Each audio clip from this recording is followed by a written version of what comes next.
Mathieu Charrier. Et on se retrouve dans Clap pour les films de ma vie. Vous connaissez le principe désormais de cette séquence. Une personnalité qui répond à un questionnaire de Proust, mais version cinéma. Et c'est Thierry Frémaux qui a accepté de se prêter au jeu aujourd'hui. Bonjour. Bonjour. Et merci. Vous nous parlez à l'occasion du Festival Lumière à Lyon, qui s'ouvre ce soir. On en dira un mot tout à l'heure. Vous êtes aussi le délégué général du Festival de Cannes. Mais d'abord, c'est parti, on y va. Première question, votre premier souvenir de cinéma? Alors, je me souviens pas du premier souvenir, j'en ai plusieurs, donc il faudra que... Mais j'ai à la fois le souvenir, évidemment, de Blanche-Neige, tous les enfants du monde ont commencé par les films Disney, mais aussi d'une projection dans un ciné-club où m'avait emmené mon père, de ce que je crois être La Chevauchée fantastique de John Ford, dans les années 60. Il a encore une place. Certainement, monsieur Getwood. Vous avez alors vous? Oui, je viens de recevoir un télégramme. J'ai juste eu le temps de faire ma valise. Alors montez, monsieur Getwood. Allez, Bessie, allez, Ville. Allons, rue. Allons, Paris. Votre meilleur souvenir en salle? Ah, j'en ai beaucoup, mais sans doute quand j'étais étudiant, que le cinéma peu à peu devenait quelque chose que je m'appropriais. Et là, à Lyon, dans les salles d'arrêt-essai, je dirais que j'ai un souvenir particulier du Parrain numéro 3.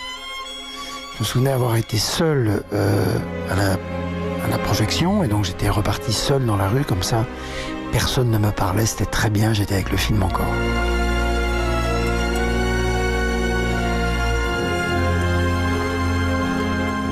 Donc pour vous, c'est le 3 le meilleur?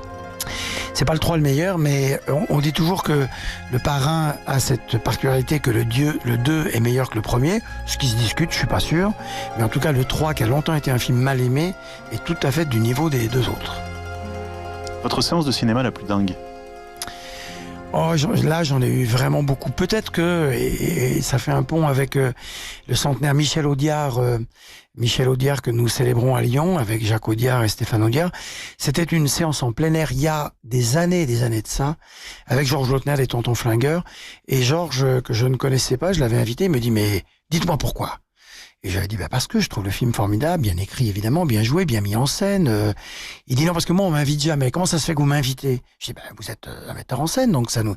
Et à l'époque, il n'y avait pas encore eu le revival Audiard, Lautner, etc. Et on était les premiers à Lyon à pas faire de religion et à trouver que c'était un film formidable et un cinéma formidable.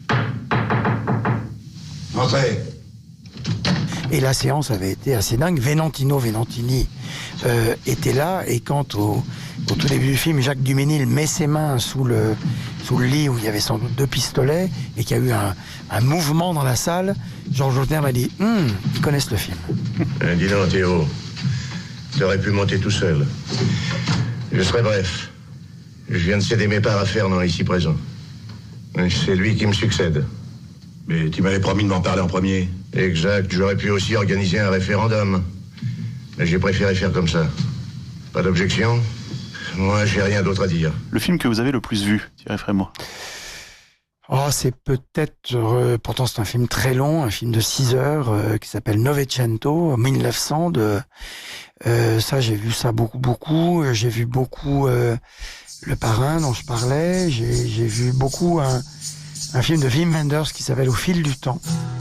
3 heures en scope noir et blanc, d'un film d'errance où 2 losers parcourent la frontière de l'Allemagne de l'Ouest et de l'Allemagne de l'Est, de nord au sud, en réparant les projecteurs dans les salles de projection des petits villages où ils passent. Voilà, ce genre de choses. Je ne sais pas si vous allez pouvoir répondre à celle-là, mais votre réalisatrice ou réalisateur préféré? Alors, vu ma fonction, je vais essayer de prendre un mort. Je dirais... pour la France et pour les hommes, je dirais Sacha Guitry, Jean Renoir, et j'y ajouterais Jean-Luc Godard, qui est hors concours de tout. Et réalisatrice préférée, Agnès Varda, parce que on la cite trop maintenant comme comment dire, la cinéaste pratique, parce qu'elle incarne quelque chose du féminisme en cinéma, mais c'est aussi une artiste.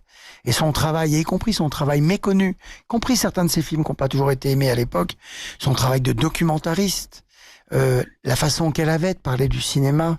Et donc Agnès est quand même cette belle chose qui est dans un autre firmament, mais à laquelle je pense très très souvent. Et pour finir, la bande originale qui a le plus marqué votre vie? Il était une fois en l'Ouest. J'avais pas le droit de voir ce film parce qu'il était interdit aux moins de 13 ans. Et j'avais une passion pour ce film comme ça. J'avais vu des images et j'avais d'abord aimé la musique. Et le premier vinyle que j'ai acheté, ça coûtait 22 francs 50. Ce fut le vinyle de Il était une fois dans l'Ouest que j'ai fait signer à Ennio Morricone lors d'un de ses derniers concerts qu'il est venu faire à la Halte Nid-Garnier à Lyon.